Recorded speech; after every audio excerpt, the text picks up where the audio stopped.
Didn't try to do that. Hold on. Try that again.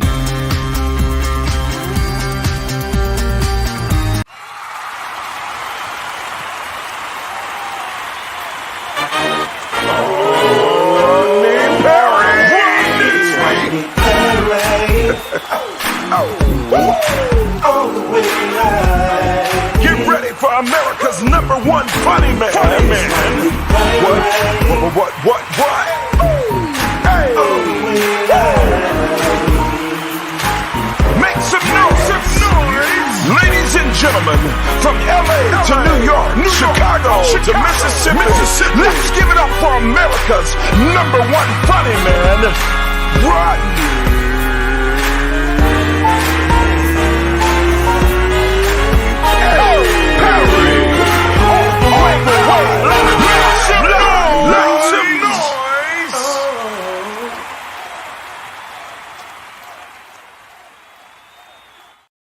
What up, party people? It is your boy Rodney Perry. A little premature on that last little entry, but we are in full effect. Welcome. It is me. I am in Dallas, Texas still. Be here for another 2 weeks. Then Mother's Day weekend, Hood Book goes live. Columbia, South Carolina for Mother's Day weekend. Super duper excited about this play. There's the flyer, May 12th and 13th. The story is set in a virtual background in the Garden of Eden. I play the character of Pride. Pride, the last thing you want to have when you're dealing with God. All right. Super duper excited about that. That is coming up. Shouts out to Fred Hammond and the whole family over at Hood Book, headed to rehearsal very shortly. Candy Kids TV is in the building. Hopgood, I saw your link, Mr. Hopgood. We'll be talking about that this morning. Alfreda Jackson is in the building. Welcome. Trina Pinkert, thank you for always popping in. Alfreda says, congratulations, Rodney Perry. Always love Alfreda. Always man love. Shouts out to St. Louis, Missouri. When I tell you, I smashed that last weekend. Oh, my God. Let me tell you something.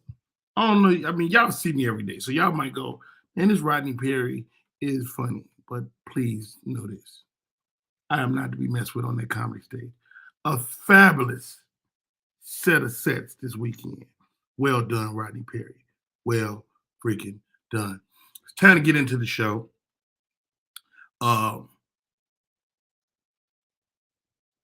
This young man is making his return to the Rodney Perry Show. He's been known to look down on the screen, but he's fixed that, you know. And to be honest, I don't even like dealing with him because he's too handsome. And I'm sick of it. I'm going to say it. Ladies and gentlemen, welcome to the show. Comedian extraordinaire, Mr. Artsy Musa. What's up, man? What's up? Long How time. are you? Do I call you Musa or do I call you Artsy? Man, Musa, but you can call me whatever, bro. I'm just happy to be here.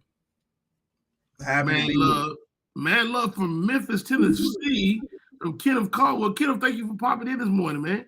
Man love, man respect, appreciate you. Musa, how you been, man?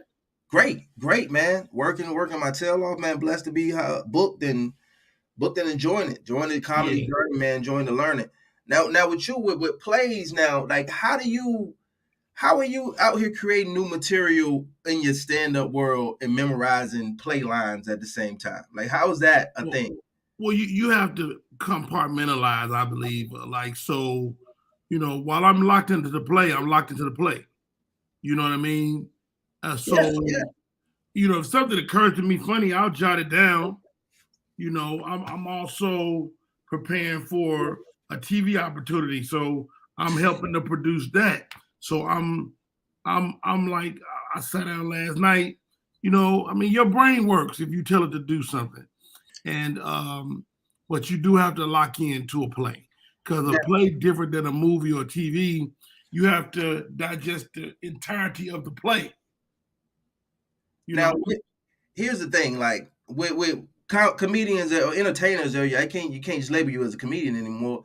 The entertainers of your caliber, like I'm looking at the Eddie Murphys and the Kevin Harts and Richard Pryor's of this world. When you make that transition from just stand up to doing plays, to doing movies, to doing theater, does the comedy ultimately suffer? Because I'll be honest with you, I've never seen a comedian put out their best special while they're also doing television or movies, or it normally comes that genius. I mean, that's fair. That's fair. I think that I'm not in the process of creating a special, but okay, I imagine you would have to focus. Okay. Just like I got to focus on this play. If I'm doing a special, I got to focus on that. So you're saying when you're trying to build that special, you kind of, okay, this is what I'm doing solely.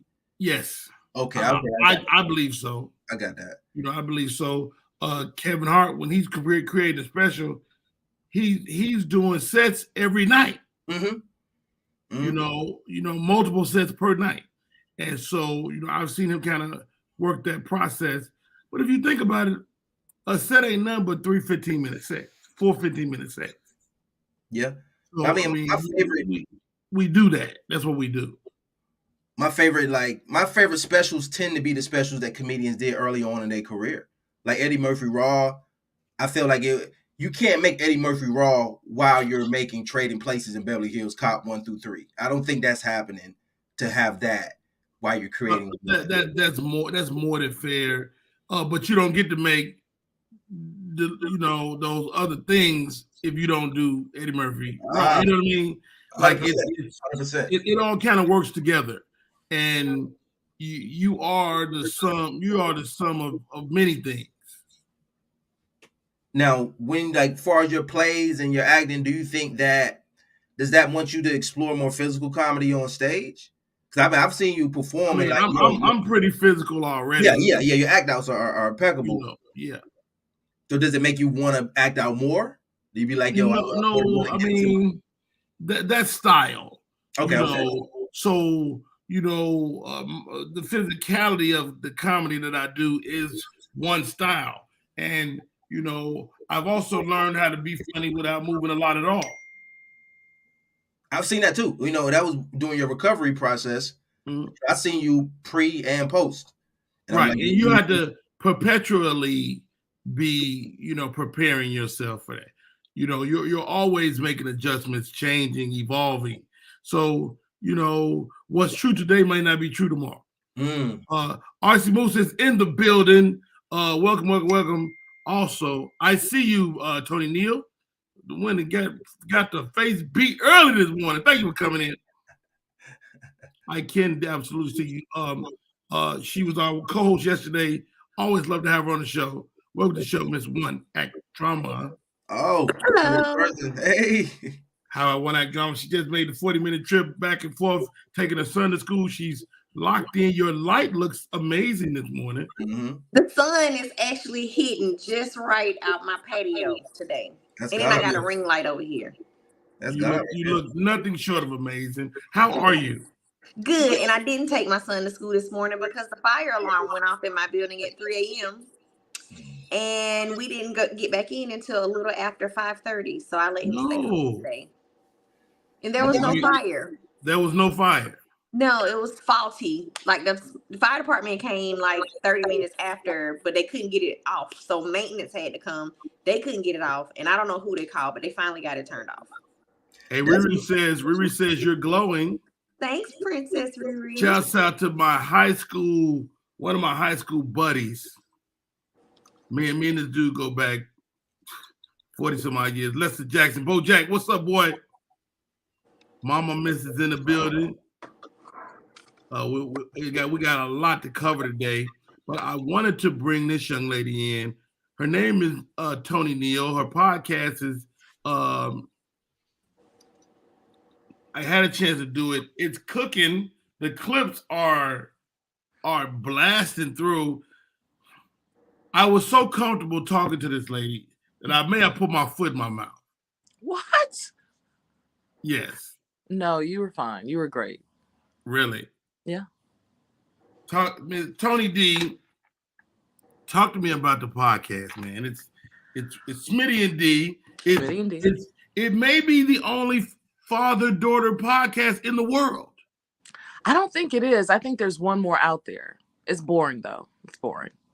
It's boring. You are absolutely not boring.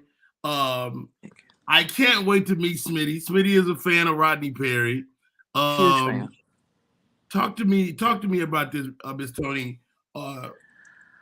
First of all, your process is so dope to me. You're working with my man, Kino Trice. You guys are producing such a great show. Thank you. How can people consume it? All right, so well, first off, you guys can hear it on Spotify. You can also watch it on YouTube. I think we're on iHeart and Apple or iTunes. But the reason why we created the show, Perry, Perry, that's your name now, Perry.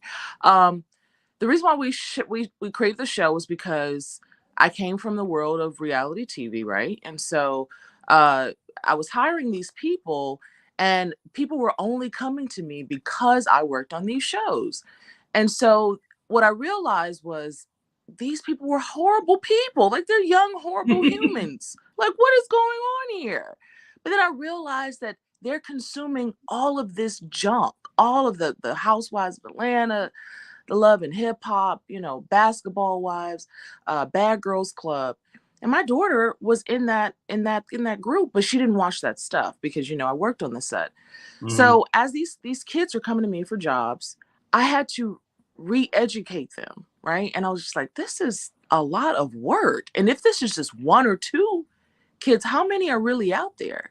So I said, okay, well, one day when I get an opportunity, I'll create responsible media so we can have kind of like a balance, right? So we need something else that's out there. You've got so many people with podcasts now, and they're the voice of everything stupid, and they're blasting to the world, and they're not responsible. When I was in school, I had to go to journalism. I had to go get a communications degree to be on TV.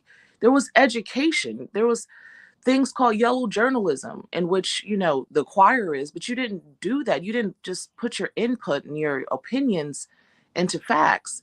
Because when you do that, you can control the masses, the entire masses when you do that. So networks like Fox and CNN and MSNBC and so on, if you're not very careful, you can really control the masses with how you think. So what I decided to do was create responsible media. And that's what we're doing. I mean, you're absolutely doing it. But how do you keep from falling into the pitfalls? I mean, because the clicks come with the ignorance. That part.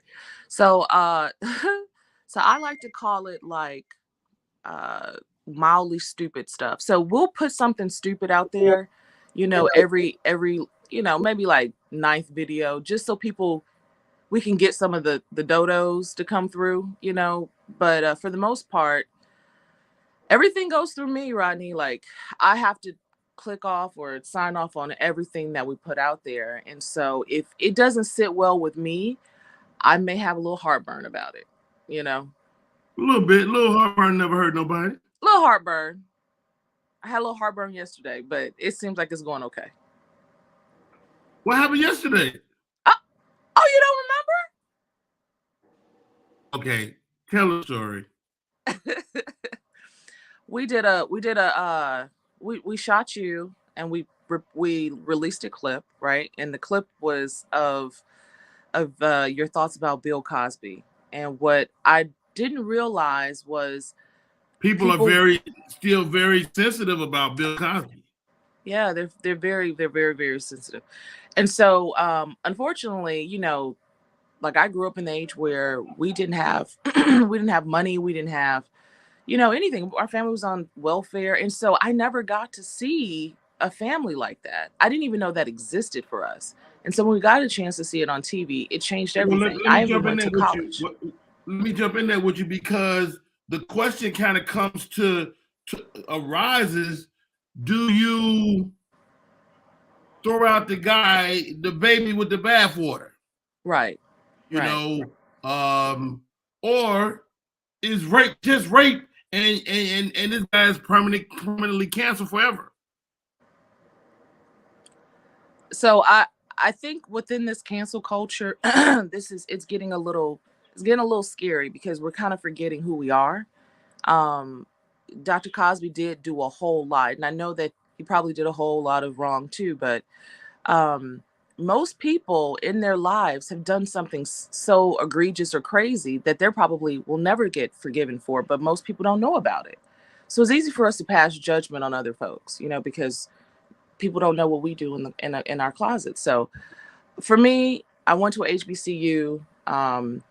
My whole life changed because of that, and I don't even know what to say. Like, for me, when I heard the information, I was just like, I don't know if that's true, but even if it's true, I still am going to appreciate it. So that's just what it is.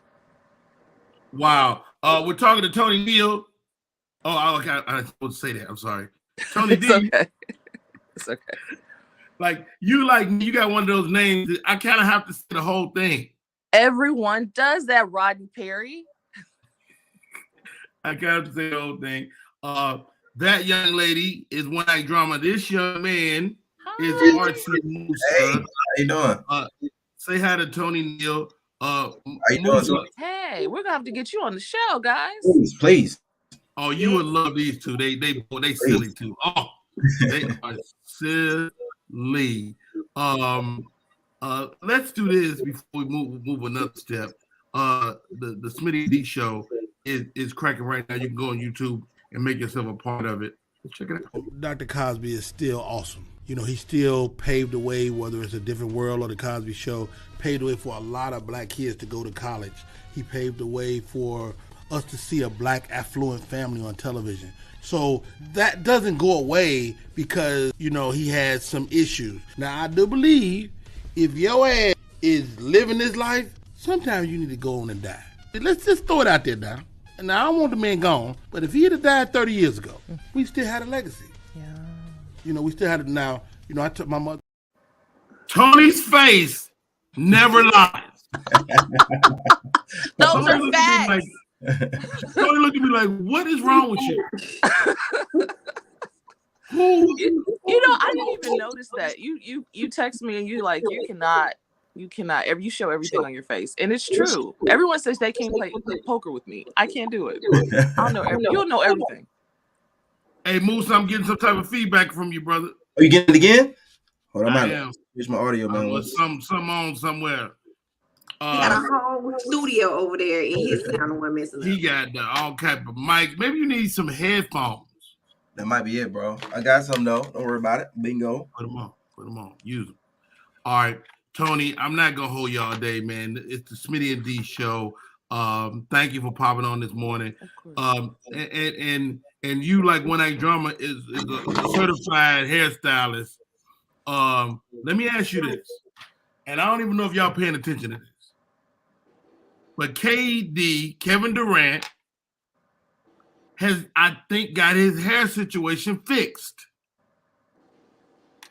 He was on TV, and he had some issues with some peasiness in the top area, and during these playoffs, he looked like he's finally healed. And I know we joke about it all the time, but he had some issues with his scalp that I believe are cleared up. Had you guys noticed?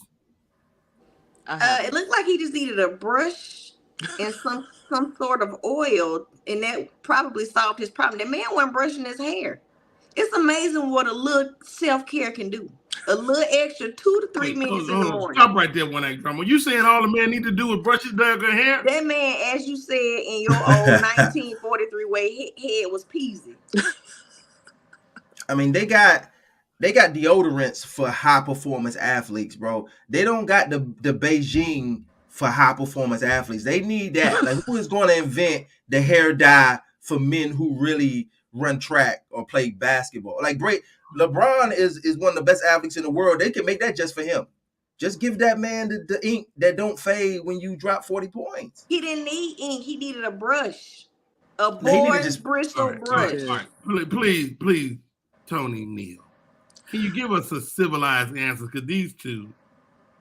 Yeah, so he just looks like he has some scalp issues. I've seen it before, but ultimately, we've all seen like little toddlers with the little bro. Wait. You said he got cradle cap? You said this grown ass man I did not say that. I'm saying that I think he needed a brush too. I do. I think he needed to make sure that he's like stimulating that scalp. He's brushing it. But ultimately, I think something was going on with his scalp for real. Don't know what it was, but I've seen it before. I do think something was going on with his scalp.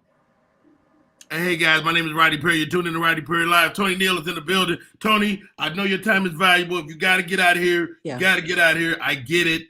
But thank you. The show is Smitty and D. People can go watch it right now. Yeah.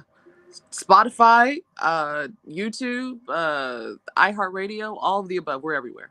I love it. All right, one act drama, RC Musa. Let's jump into these hot topics. Okay. Okay, here goes, guys. I don't know if y'all saw some of this. Somebody sent me this morning.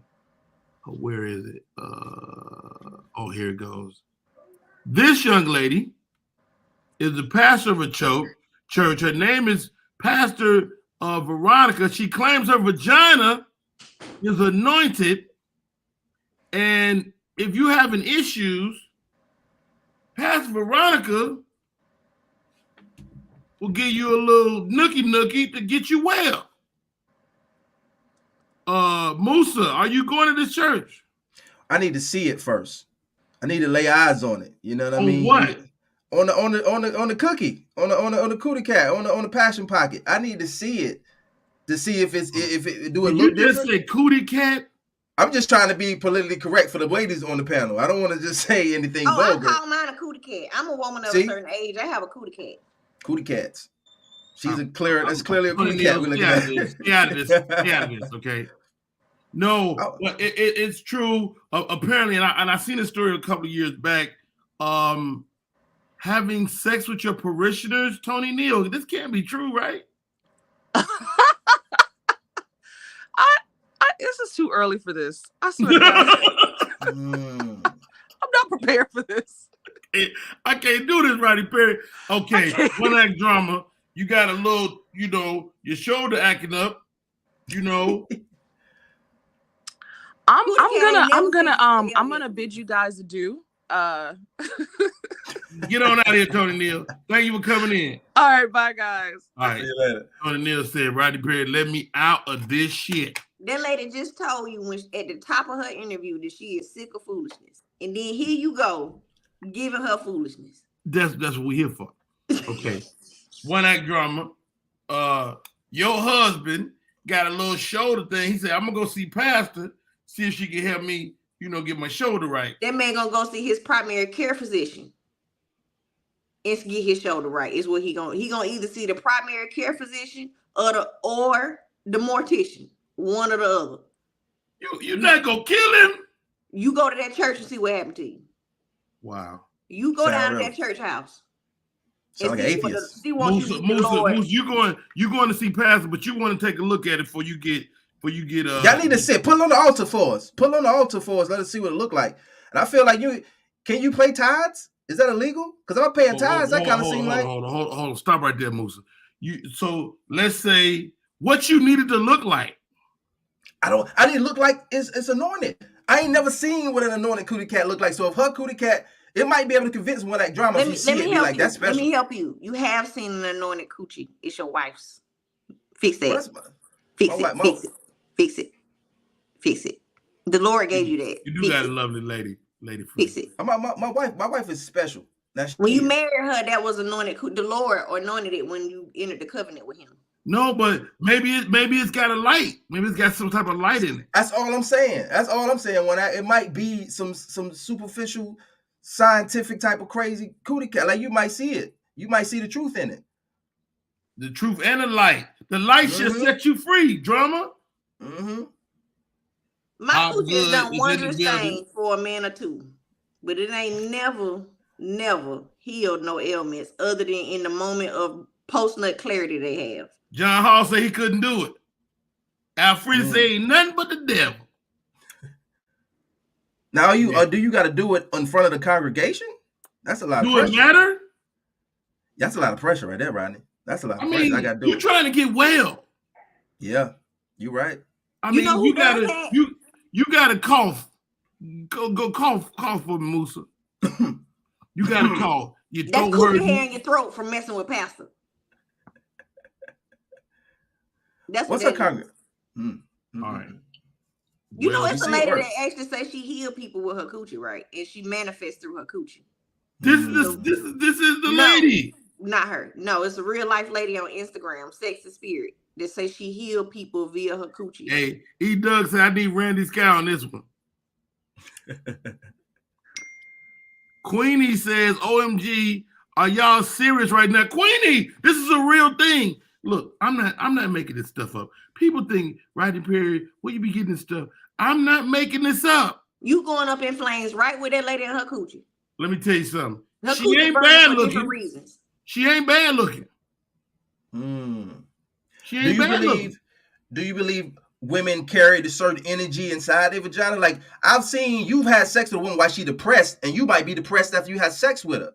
That's You sad got sex coochie. with a You woman? should never want sad coochie. That's what I'm saying. That woman could be anointed. I had sex with her. Now I feel like I need to read. I need to catch up on my scripture. Let me tell you something. I'm I've been with women that inspired me. Exactly. She had an inspirational cootie cat. What do it sound like? Don't it answer sound like opera music. Give it to me. Let me hear it. I don't know the opera songs. It sound like something like that. I think it sounds like a Martin Luther King speech. Oh my gosh. Come on. I have a dream today. Oh, now you got civil rights coochie. Huh? Not civil rights coochie. Y'all desegregating the population with coochie. Holds me down. Hopgood say it sound like macaroni and cheese. See, come on, Hopgood. Come on now. You know what? It's too much. I think Tony was right. It's too much for the morning.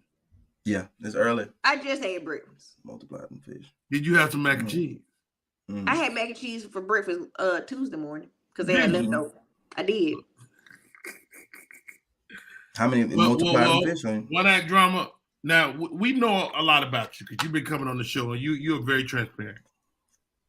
Is your vagina anointed? It is. The Lord gave it to me. I had this all my life. Get out of here. It's people You ain't had that all your life. People came from it. That's how I know it's anointed. People came from it. I got 2 people that came from it. All right. Wait a minute.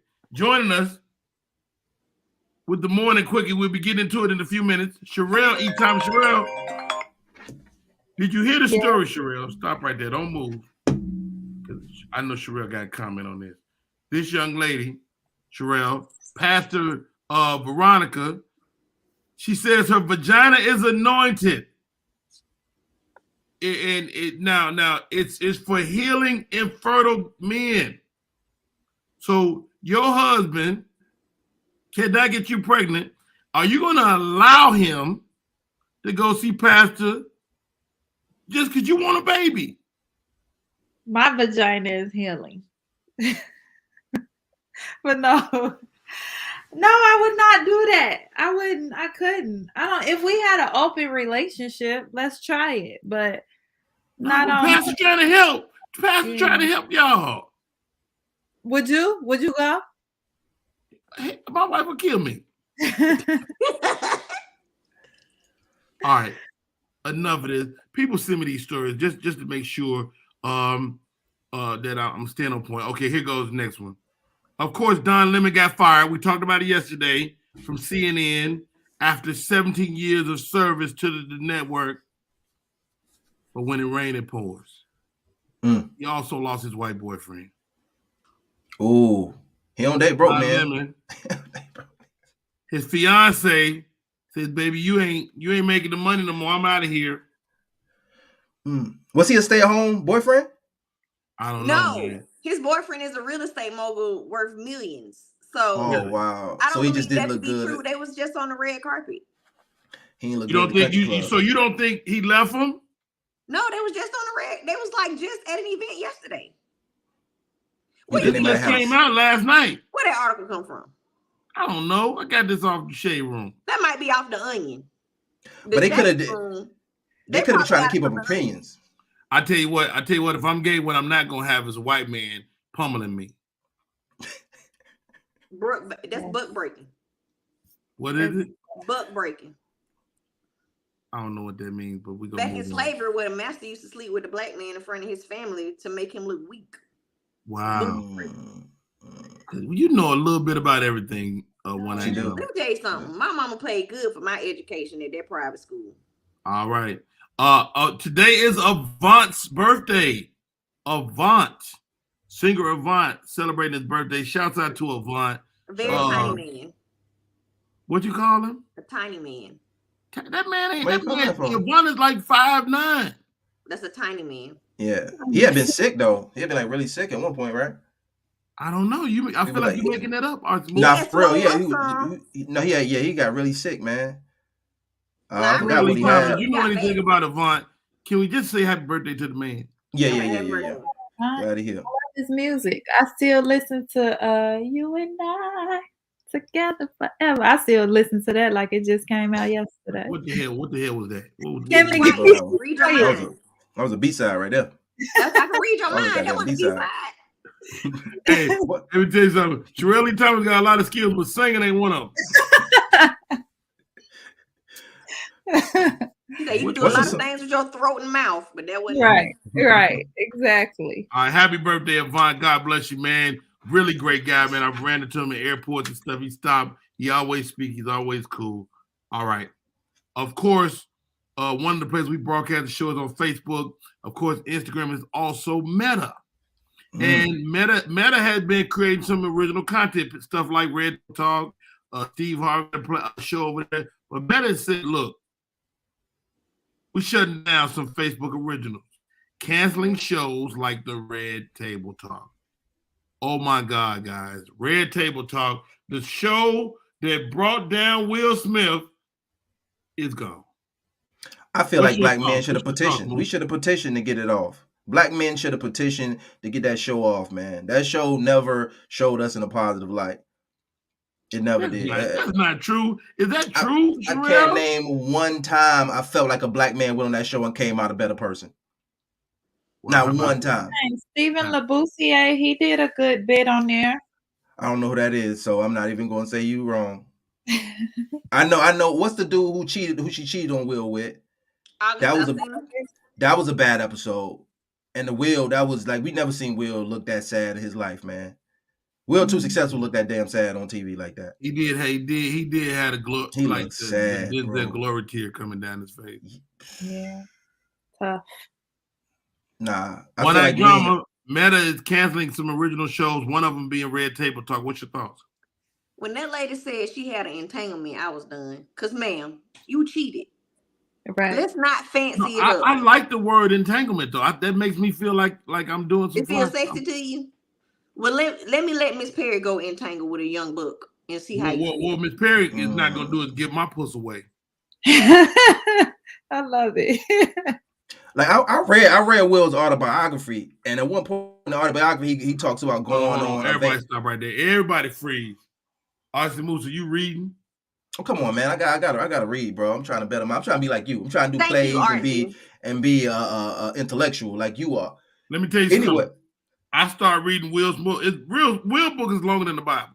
Man, best autobiography I've ever read, though, bro. It is. I went and bought the audiobook. Yeah. The audiobook, Will Smith's audiobook is still one of the best audiobooks because he's not just telling them to read the book. He's actually, they blew up the scenes to be like little movies. So it was very dope. But I'm sorry I cut you off. You read the book, then what? I just want to say I also get the audiobook, but I tell people I read it because people don't give you the same respect when you say you got the audiobook. So even if it's audible, I just tell niggas I read it because y'all don't respect audiobooks the same way. That's just how I am, Because people act like you don't get the same points for audiobooks. Everybody freeze.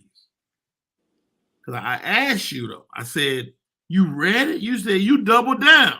You see how much respect One Act Drama gave me when I said I read it? You think I'm gonna double back or lose her respect? Yes, nigga. I read it.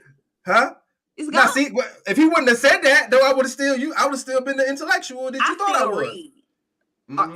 Uncle Rodney. I read. Let me tell you something. I got a whole bookshelf. I'm if I didn't read it, I'm gonna say I got the audiobook. Okay. See, you too much truth for me. That's not a lie. That's not really a lie because you read it, you comprehended it, so it ain't really a lie. That's what you need to say. I comprehended Will Smith's book. That's what you need to say. That's too many. That's too big of a situation. It's a really great audio book though. No joke. No joke. But I mean, just alluding to what she was saying, like at one point in the book towards the end, how he said he went on this big trip and he got Jada Pinkett's ex-boyfriend to be his tour guide on the trip. And I kind of felt like the dude who taught him how to swim when he was in I think he was in Africa or whatever.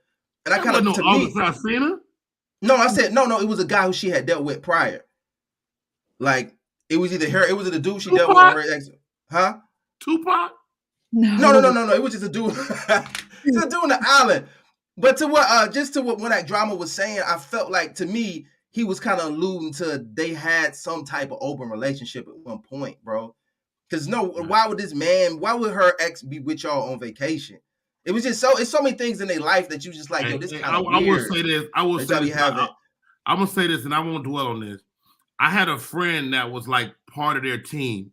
He was part of their He was one of their handlers, and you don't get in that world without being heavily vetted. You're not spending no time with nobody unless they say so.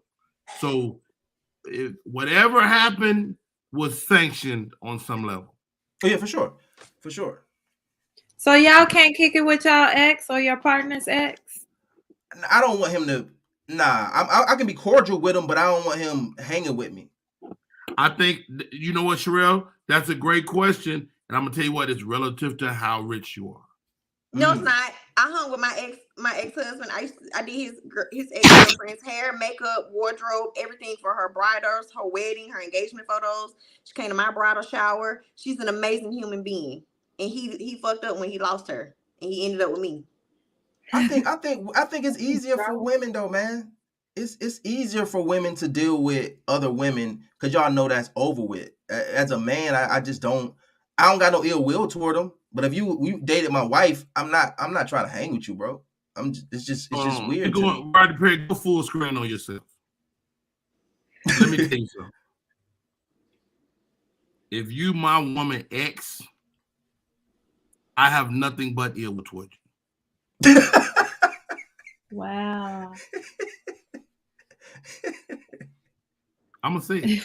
Like, no. I'm gonna send you an audio book. By nature of your relationship, you're adversarial. Nobody wants nobody else jumping up and down. Now you know your wife has experience. You really should thank the guy because he showed her something that she's carried on into your relationship. I get it, but know this, Shirley Thomas. We ain't friends, dog.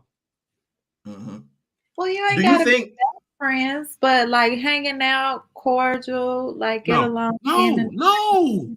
Can I ask you this though? You like to bring up stuff like this, but you know you wouldn't do that.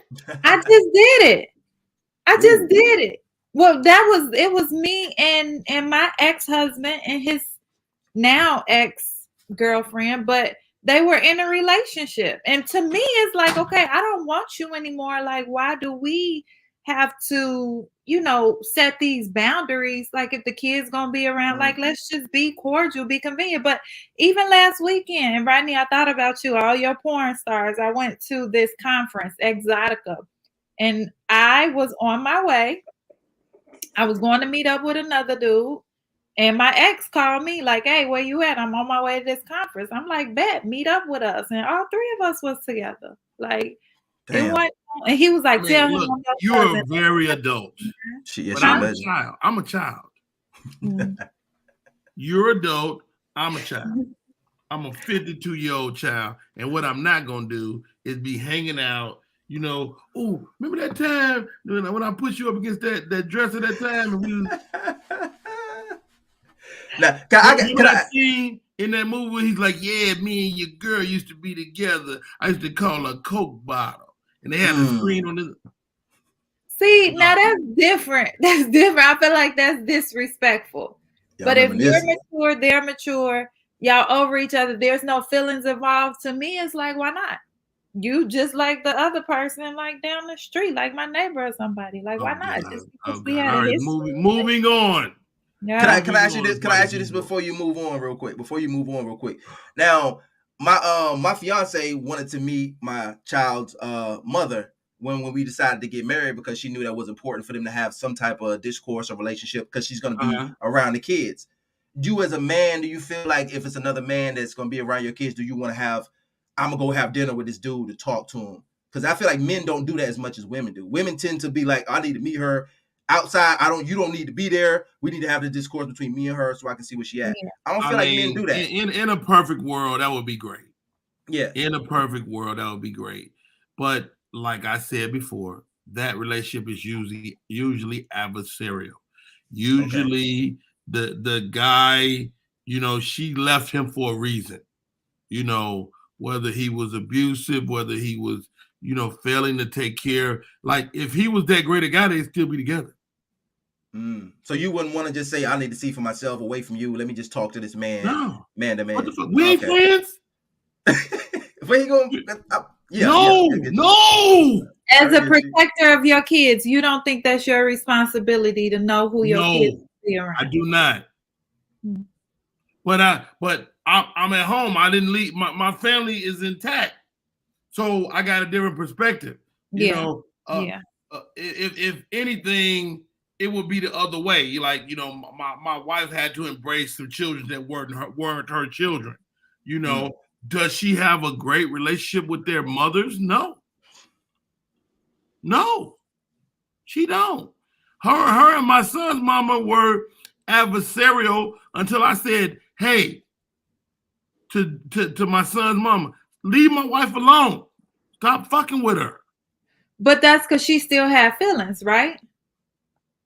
Well, she shouldn't have. She was just fucking with her. Yeah. Like what you guys are saying is right. Archie Moose and Shirley Thomas, and even what you thinking in your little head drama, it's right. I get it. But I think you should beat that bitch up. You don't know what I'm thinking over here. Whatever you think I've been known to beat a few bitches down in my day. Whatever you think it is right. I'm saying this. That it's really a case by case situation. But if the two people are adversarial, the last thing they need to be doing is going to have lunch. Yeah. And I applaud you as a man though for squashing trading information about me. I don't like it. All right. As a man though, I applaud you for intervening and y'all stop. The best thing I did in life. Yeah. Until I did that. Until I asked you to do that, or you just did it? No, I did it way too late. Okay. But did your wife have to demand it or no? She didn't physically demand it, but again, I should have done it sooner. Yeah. I failed them until I did.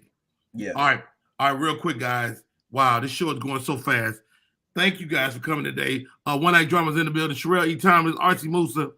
The show will not be 90 minutes today. We only got 15 minutes to go, guys.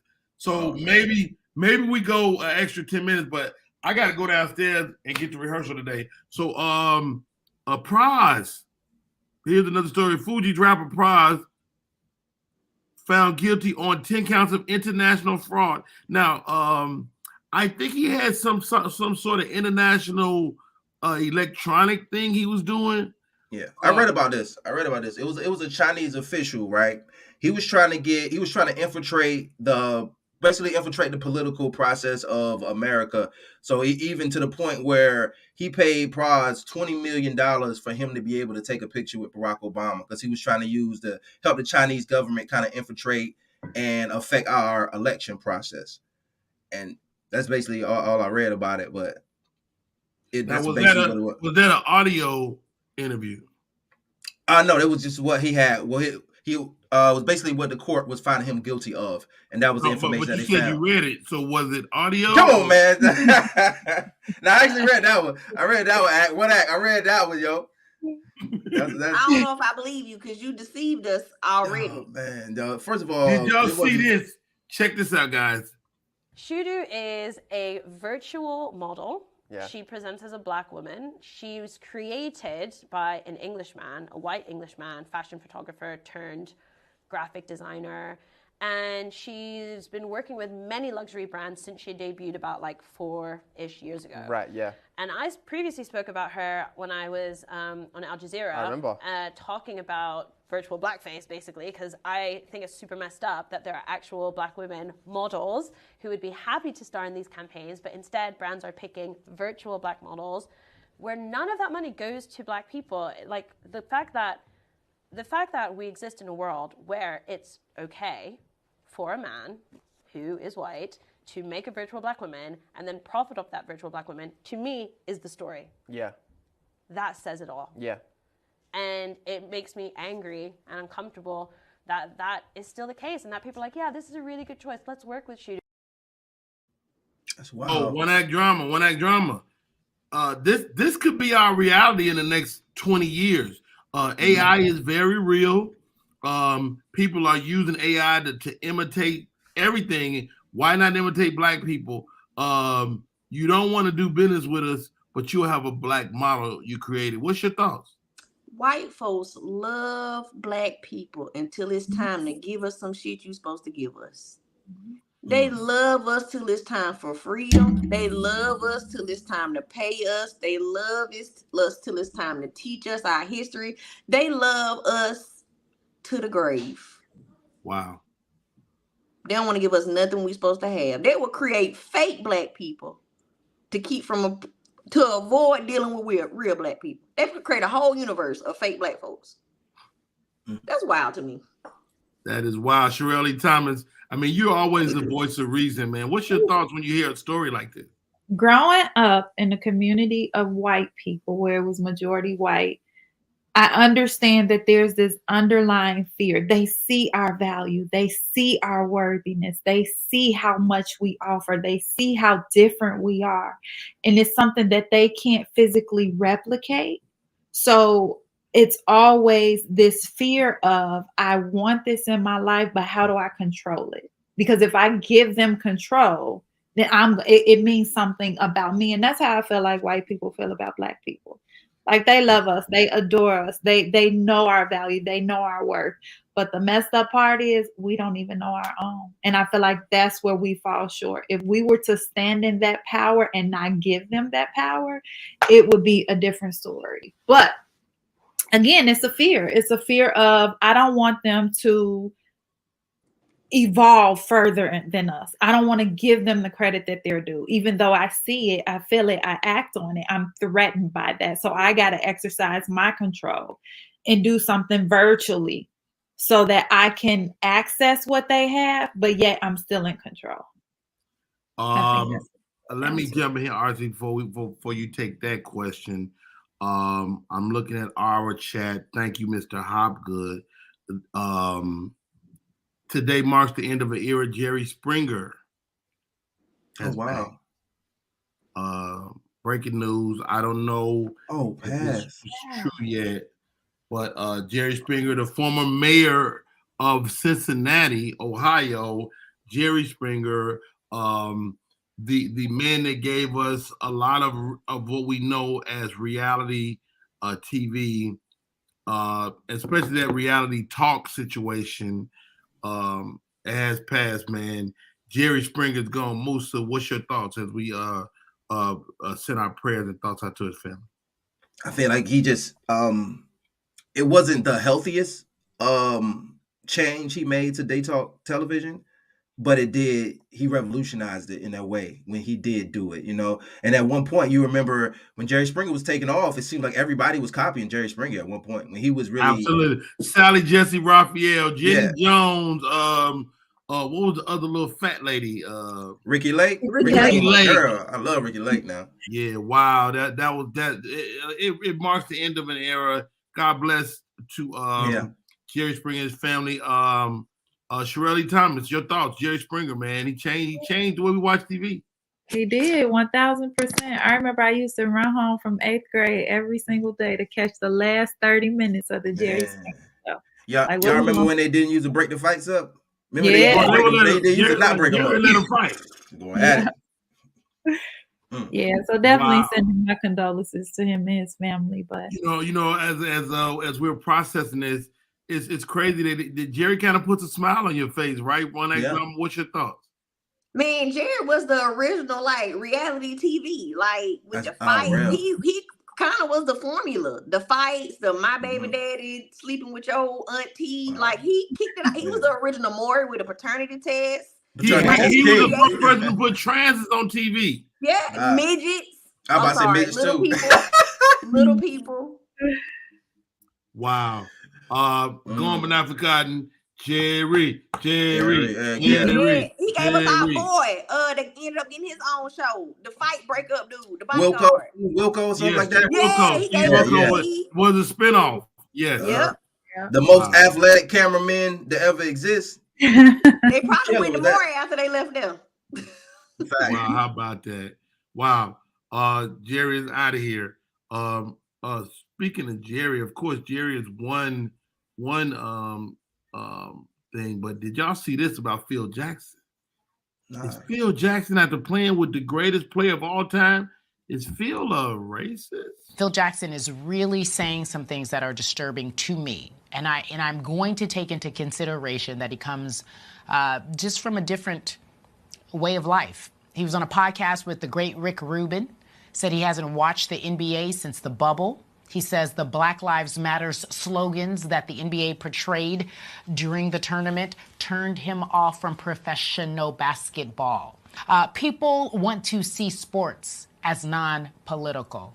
Hey, Phil, when has sports been non-political? The COVID-19 pandemic brought a lot to the forefront. The United States of America was having a racial reckoning. So people in the NBA, players, black players, players that are immigrants, players that understand what it feels like to be marginalized, felt away. But what I do know is that you have a league that is the majority of black players who have grown up in these neighborhoods where they feel like they should speak out and say something.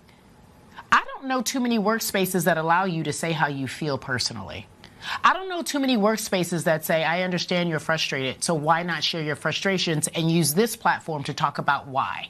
You guys remember that time where he gave the quote about LeBron James and the guys, the fellas, his friends that he worked with? I'm being careful. He called them a posse. He said, LeBron James and his posse have taken over. Posse? Really, Phil? Really? Phil, you need a lesson in what's going on in today's society. You're coming across like a curmudgeon that is not aware of what's happening in our world today. And I salute Adam Silver and everyone else who said it's okay to talk about things that are uncomfortable right now. It's okay to talk about social justice. It's okay to make basketball a place where people, if they are tuning in to watch, they're going to have to hear about it whether they want to watch it or not. Wow, I felt like a reach on some of those. I'm not gonna lie. I agree. That posse was wild. Is it a reach? What's your thoughts, Musa? I feel like people who are marginalized like us, we're normally triggered so the simplest wording could trigger us. I don't think Phil Jackson meant that it turned him off because he don't care about black people. I think it meant it turned him off because all he cared about is basketball. Some people just want to cut it on and see nothing but basketball. I don't think he was being insensitive to the Black Lives Movement, which he was being insensitive to the Black Lives Matter movement. But in his defense, I think homie just like, some people just want to cut on basketball and see basketball. It ain't like he was saying with the whole kneeling incident with Colin Kaepernick, like people didn't know what he was kneeling for. Now some white people didn't understand what was going on and hated him because of that. He understand what Black Lives Matter means. He just rather see basketball instead. Is it wrong? Yeah. Shirley Thomas, your thoughts? I think the same thing. Like I think that some people desire to create a certain narrative. So it's like, let me nitpick and grab any information that I can to support the narrative that I want to push forward. And I kind of feel like that was the case with that. I can't say that there's enough. You're Chicagoan. Are you saying that what Phil Jackson said wasn't suspect? Not in your book. Part? What part? One Act Drama. I will not excuse whiteness in a black space. So I don't hear people say posse in reference to white people in a group of friends. That was a carefully used term by him. If it were Dirk Nowitzki, he would have said Dirk and his friends, Dirk and his teammates, That would have been the terminology used. I also do not, any man, Caucasian, over the age of 50, I assume operates from a space of privilege as well as prejudice in some form, and I feel under that age they're either unlearning or continuing. So I'm very leery and I am sensitive to the language they use, because there are so many terms in the English language that you can use other than posse when referring to someone and their friends. Posse is not an everyday term that we use at all. Nobody says me and my posse about to go to the mall. Me and my friends, me and my teammates, me and my castmates. Nobody says posse. That was But being very carefully chosen. to your point, you say he old. He an old ass. That's an old ass term. There's so much knowledge out here, and he knows what posse is used for. Posse is not, I won't say derogatory, but it has a very negative connotation that implies there is something negative happening with you. Well, and let me jump in there, guys, because I don't want us to get hung up on the word posse. The question of not being connected to the NBA, something that you've been connected with your whole life. But he saw the game, Uncle Rodney. Hear me out. To disconnect from the NBA because of Black Lives Matter, because some black players decide to stand up because another person was murdered in this country. That reeks of racism. And I get it, because what you guys are saying, Sherelle and Musa, is correct. Black males of a certain age act and react a certain way. I do. I'm 50-some years old. And so do white males. It's surprising to us that people that we put on a pedestal, a la of Phil Jackson, who's brought 6 championships to Chicago, 10 to the NBA. Hey, there's no way Phil Jackson, after coaching some of our favorite blacks, could possibly be racist. But maybe he is. The money is green, and that's the key. The money. Yeah. But it's an awesome conversation. Wow. Is this heartbreaking, man? Like you expect, if anybody, to coach some of the best black athletes in the world and still not see that man as your equal. Yeah. That's crazy. That's crazy. Yeah. And maybe you're not equal, because you got to think, during the Jordan era, there were no black coaches. Mm-hmm. Right. We're still hard pressed to have a black quarterback in the NFL. There is no black ownership. I watched the interview the other day with Reggie Jackson, who attempted to buy a baseball team. He had Bill Gates on his team of people. He was willing to pay $25 million over sticker price. Mm-hmm. And they sold it to a guy that didn't even have the money. Mm-hmm. Yeah. Right? I'm here to tell you, as a black man in America, that we still live in a place, and write this down. Rodney Perry ain't gonna live nowhere else. I've been around the world, yeah. You don't want to live in other countries, but we're 50 years, 100 years away from healing. And here's another question I'll pose to you before we get out of here. Do you want to live in a post-racial world? Do you want to live in a world where race doesn't matter? Where if your daughter brings home a white kid, it doesn't matter? Shirley Thomas, do you want to live in a post-racial world? I do. And I think I have a biased opinion because, again, I was raised in a white community. I grew up on the west side of Chicago. When it came down time to move to the suburbs, I was around predominantly white. Like, it was 2 of us in the entire 6th grade. And for me, it's more like when how were you treated? I was treated different. I was treated different when I was in the black community. I'm light skinned with long hair. I was the black sheep of the family. Like, I was always judged. They called me white girl. I never fit in. Wow. So that's why I feel like I desire to see that, where I can be accepted as I am. I wasn't accepted in the black community. I wasn't accepted in the white community. So I want to get to a place where, you know, I'm good enough just being as I am. Same thing with my kids. Like, it's not about, you know, this race, like pro that, pro this. I was never accepted. Wow, how about that? Musa, your thoughts, man. Do you want to live in a post-racial world? Do you benefit from being a black male? Do you benefit from the fear sometimes? I feel like just way we grew up, it was so much racism that our parents offset the racism by instilling so much racial pride in us. Like we wanted to love our hair, to love our culture, to love our history. So I feel like I couldn't even imagine not taking pride in that. Where I'm at with it, you know what I mean? So I definitely see what she's saying. That it would be great for us to, okay, you're great, I'm great, we're all equal. But I love who I am so much. I can't imagine a world where that didn't matter. Wow. Like, you know, One Act Drama giving you the final word. Well, the word before the final word. What's your thoughts? Do you want to live in a post-racial world? No, I want to live in a world where people leave us alone and allow us to live at bare minimum. Allow me to go into a store and make my purchase without you following me to the cash register. I want my son to play outside, and no matter what child he is with or by himself or with a water gun, he is allowed to frolic and laugh and have a good time without somebody assuming that his laughter is a sign of danger. I want my whoever I date in the future to be able to drive down the street in his car and reach into his glove compartment without them assuming that his blackness is a weapon. That's what I want. Whether that's black, white, Indian, Chinese, Japanese, don't look at these. Agreed. Just let us live. Agreed.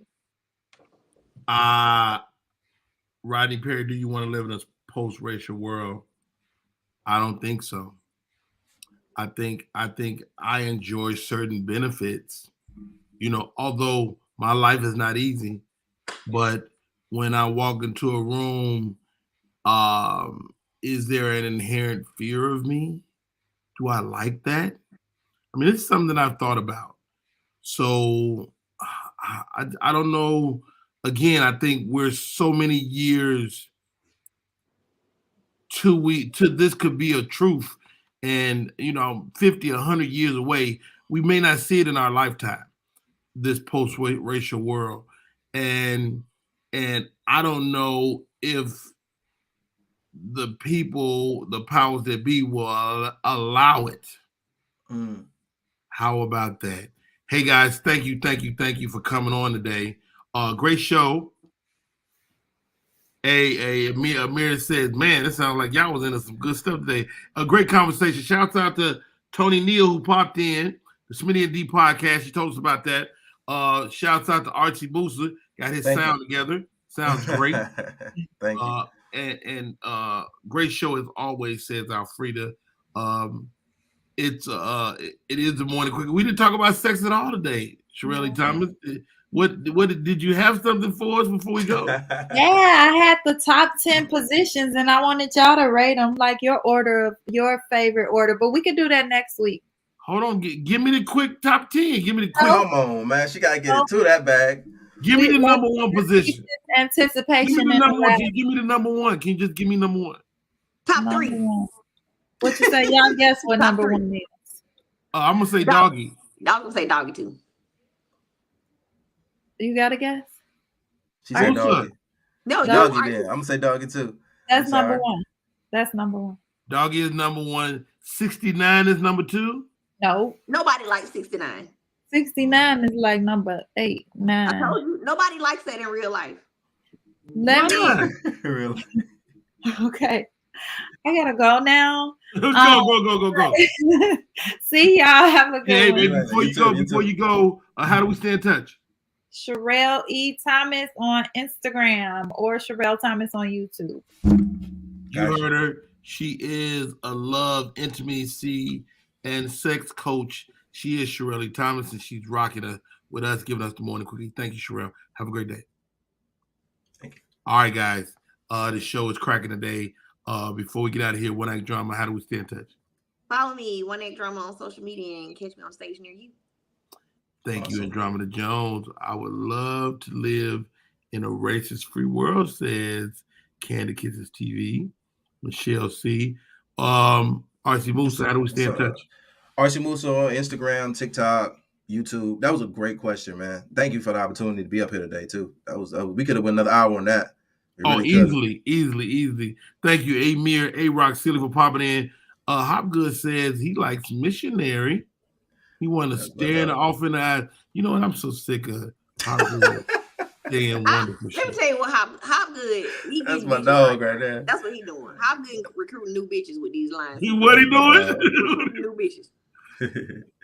I love her eyes, man. Hey, what a great show today, guys. My name is Roddy Perry. You're tuning in to Roddy Perry Live. Wow, great show. Goodness gracious. We covered so much in such a short time. I got something I want to ask y'all too, man. If you hop back on that conversation again too. Oh, for sure. We definitely only unpacked a very little bit of it. All right, y'all. Till tomorrow. Y'all have a great day.